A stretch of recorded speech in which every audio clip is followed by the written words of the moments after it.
भारतीय भाषा अभियान के कार्यक्रम में स्वागत है। जैसा कि आप सभी जानते हैं कि भारतीय भाषा अभियान जो चल रही है वो सिर्फ जनता को न्याय जनता की भाषा में, तो जनता को न्याय जनता की भाषा में किस तरह से होनी चाहिए और हमारा उसमें क्या कदम होना चाहिए, हम कैसे प्रेरित कर सकते हैं लोगों को कि जनता को न्याय जनता की भाषा में मिले। माँ, मातृभाषा और मातृभूमि, ये तीन शब्द जो लिए गए हैं बहुत मार्मिक शब्द लिए गए हैं। माँ से कोई दूर नहीं रह सकता और मातृभाषा, चूंकि हम जहाँ रहते हैं वहाँ हमारी कोई ना कोई मातृभाषा होती है, कहीं भोजपुरी होती है, कहीं हिंदी होती है, कहीं सबका अपनी अपनी भाषा है। और मातृभूमि जहाँ हम जन्म लेते हैं वहाँ की अपनी जो भाषा है उसको कभी छोड़नी नहीं चाहिए। उसको छोड़ने से ऐसा कहा जाता है कि अगर मातृभूमि को हम भूलते हैं तो हम वहाँ के संस्कार को खो देते हैं। तो ये हमेशा याद रखनी चाहिए कि माँ, मातृभूमि और मातृभाषा की जब भी लगे तो उसके लिए ज्यादातर प्रयास करनी चाहिए और ज्यादातर प्रेरित लोगों को करनी चाहिए और समझानी चाहिए कि जनता को न्याय जनता की भाषा में हो। और न्याय जहां हम जाते हैं, अदालत में है या कहीं भी जा रहे हैं, तो वहां भी हम ज्यादा से ज्यादा इसके बारे में लोगों को समझाएं कि हमारी जो भारतीय भाषा का अभियान का मुख्य उद्देश्य है वो सिर्फ ये है कि हिंदी जो भाषा है या अन्य भाषा है, जो स्थानीय भाषा है, उसको जागृत करना, उसको लोगों तक पहुंचाना। और जनता की भाषा, जनता को न्याय जनता की भाषा में ये इसलिए दिया गया है कि यहाँ पे जिला न्यायालय में भी हमें देखने को मिलता है कई बार कि हम जज के समक्ष जब प्रस्तुत होते हैं, जाते हैं उनके पास, तो कई बार वकील साहब हम लोग ही हैं, जब बहस शुरू करते हैं तो हमारे साथ जो क्लाइंट होता है वो समझ ही नहीं पाता है कि वकील साहब बोले क्या जा रहे हैं। और वो जो जिसकी जानकारी उसके पास खुद की होती है उसका भी वो कह नहीं पाता खुल करके कि वकील साहब हमें ये परेशानियां आ रही हैं। तो चूंकि न्याय के क्षेत्र में अगर अपनी भाषा में हो जाए जानकारी तो ये सबसे बड़ी उपलब्धि भारतीय भाषा अभियान की होगी। तो संक्षिप्त भाषा में ही मैं इसको यहीं पे विराम देती हूँ। आप सभी को नमस्कार, आप सभी का स्वागत है भारतीय भाषा अभियान में। नमस्कार, धन्यवाद। धन्यवाद बुद्धिमती बहन, आपने विषय प्रवेश पर संक्षिप्त जानकारी दी और यहाँ बैठे सभी बंधुगण, मेरी भगिनी, भाई, सब विषय के बारे में जानकारी पा चुके हैं। कार्यक्रम को आगे चलते ले जाते हुए मैं श्री हीरालाल झा और रविशंकर जी से आग्रह करूंगा कि वे मंच पे आएं और हमारे विशिष्ट अतिथि श्री न्यायमूर्ति श्री राकेश तिवारी जी का स्वागत करें। हीरालाल झा जी और रविशंकर रवि, कृपया करतल ध्वनि से स्वागत करें। हमारे बीच में कपिल तंवर जी हैं, हम उनका स्वागत करते हैं।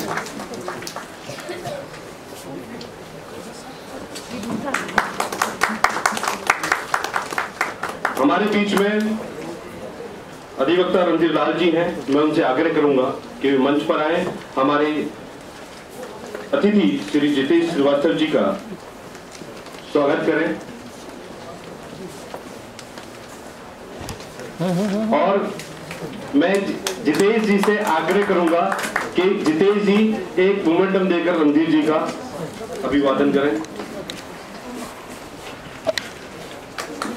हमारे बीच श्री ओम प्रकाश जी और श्री सन्नी जी हैं, मैं उनसे आग्रह करूंगा कि वे मंच पर आए। मैडम थोड़ा सा पीछे। कर्नैल सिंह, हालांकि इनको एक उपाधि और है इस साकेत बार में, इनको चॉकलेट प्रधान के नाम से भी जाना जाता है, बड़े मितभाषी हैं। श्री ओम प्रकाश जी से आग्रह करूंगा इस तरफ आ जाइए, सामने आ जाइए। कर्नैल सिंह जी का स्वागत करें। कृपया कर सभागार में उपस्थित सभी बंधुगण करतल ध्वनि से इधर मुकेश भैया, इधर इधर इधर इधर उस तरफ जाइए, उस तरफ जाइए। हमारे बीच में श्री अनिल देवलाल जी हैं, कृष्ण कुमार शर्मा जी हैं, मैं उनसे आग्रह करूंगा कि मंच की ओर आए और हमारे अतिथि श्री भगवान स्वरूप शुक्ल जी का स्वागत करें। उस तरफ सभी करतल ध्वनि से उस तरफ हो जाइए, उस तरफ हो जाइए सर, उस तरफ हो जाए, उस तरफ से। ठीक है। ये एहसास हो जाए हमारे अतिथि गणों को कि साकेत कोर्ट के अधिवक्ता गण और इस प्रांगण में जो भी कार्यक्रम होता है उसकी ऊर्जा इतनी ऊर्जावान रहती है कि यहाँ से जाने के बाद हमारे अतिथि कम से कम इस बात की अनुशंसा करें, प्रशंसा करें कि साकेत में कार्यक्रम हुआ था और वहां के लोगों की जो ऊर्जा है वो कमाल की है। तो कृपया कर एक बार जबरदस्त करता दिल से सभी का स्वागत है। कार्यक्रम को आगे ले जाते हुए अब हम कार्यक्रम के दूसरे पड़ाव पर हैं, जहां उद्बोधन जिस मकसद से हम इस सभागार में उपस्थित हैं, जिस विषय के लिए हम सब एक हृदय होकर इस सभागार में उपस्थित हैं, उसके लिए मैं श्री जितेश श्रीवास्तव जी से आग्रह करूंगा कि वे मंच पर आएं और अपना वक्तव्य रखें। श्री जितेश श्रीवास्तव जी।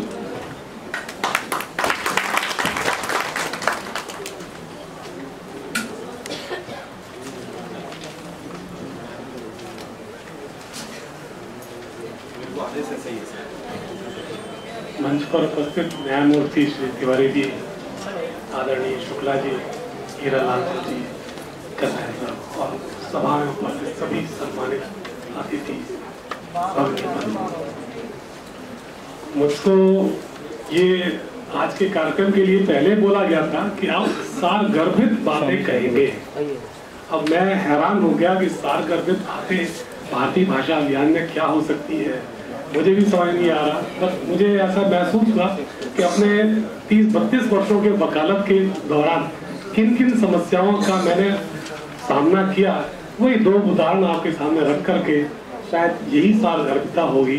तो मैं अपनी बात कर माँ, मातृभूमि, मातृभाषा।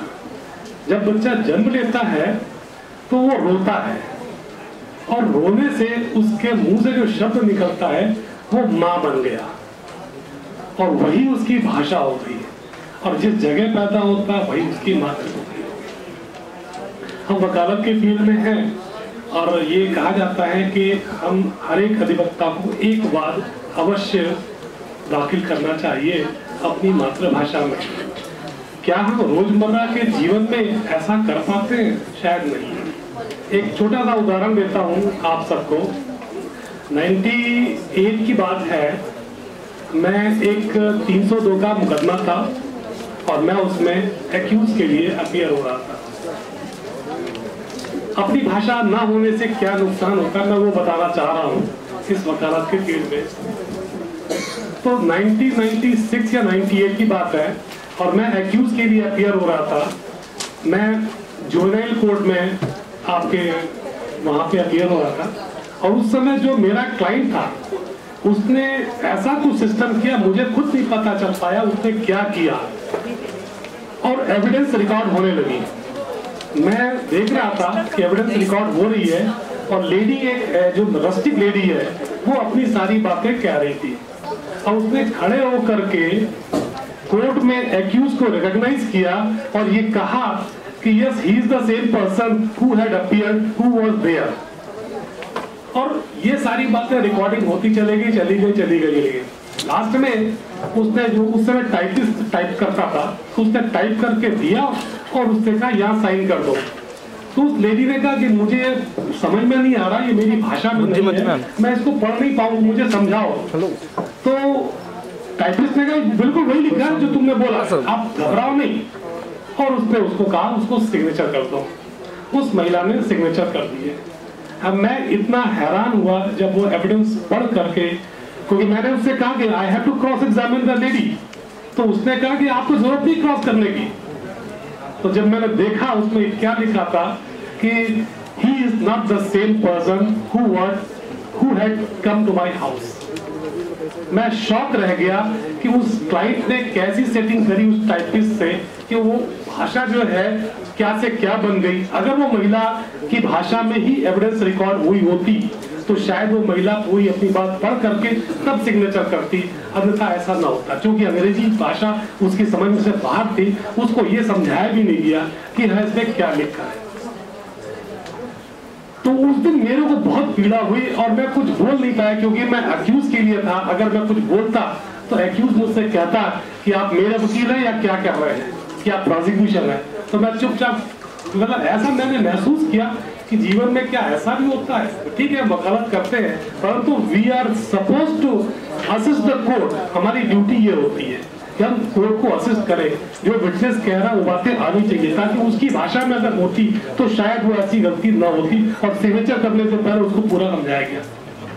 ऐसी एक दूसरा वाकया हुआ हमारा साथ यही साकेत कोर्ट में, और 211 कोर्ट के सामने मैं बाहर खड़ा था, तो अचानक एक महिला वहां से निकली। 2 लोग थे, बड़े जोर जोर से कह रहे हैं, पता नहीं क्या क्या मेरे से लिखवा लिया, मुझे समझ में नहीं आता। अब मुझसे कहा आप सिग्नेचर करो, कौन सी भाषा में लिख दिया, मैं नहीं जानती हूँ क्या लिख दिया, अब मैं किसको जाके कहूँ। मैंने सरकारी वकील से कहा मुझे समझाओ तो सही, उसने भी नहीं समझाया और मुझे जो है सिग्नेचर के, अर्थात हम अपनी जो गवाही डे टू डे की विटनेसेस हम रिकॉर्ड करवाते हैं वो हमारी भाषा में न रिकॉर्ड होकर के वो ट्रांसलेट होकर करवाती है।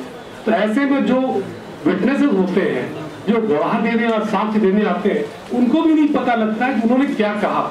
जबकि हाईकोर्ट रूल 2004 ये कहता है कि आपकी भाषा को यदि ट्रांसलेट करके लिखा जा रहा है तो जब आपको समझाएगा और उसको सर्टिफाई करेगा कि हाँ आपको आपकी भाषा के आपके वर्नाकुलर में समझा दिया गया है, और उसको अटेस्ट करने के बाद ही वो सर्टिफाई किया जाता है। क्योंकि जो विटनेस होता है वो अपनी भाषा हिंदी में बोलता है, कोर्ट लैंग्वेज यहाँ की अंग्रेजी है और उसको ट्रांसलेट करके लिखा जाता है।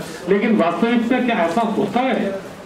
तो हम सब यहाँ पे अधिवक्ता हैं, हमको इस बात की चिंता ज्यादा होनी चाहिए कि यदि विटनेस ये कहता है कि मैं हिंदी में कह रहा हूँ और मेरी बातें हिंदी में रिकॉर्ड की जाए तो उसको हिंदी में रिकॉर्ड होना चाहिए। ऐसे एक वाक्य मेरे साथ और बहुत पहले हुआ था। एक केस में मिस्टर मेहता थे, एडीजे ESJ थे, और उन्होंने मुझसे कहा कि do you have any problem if the statement be recorded in English.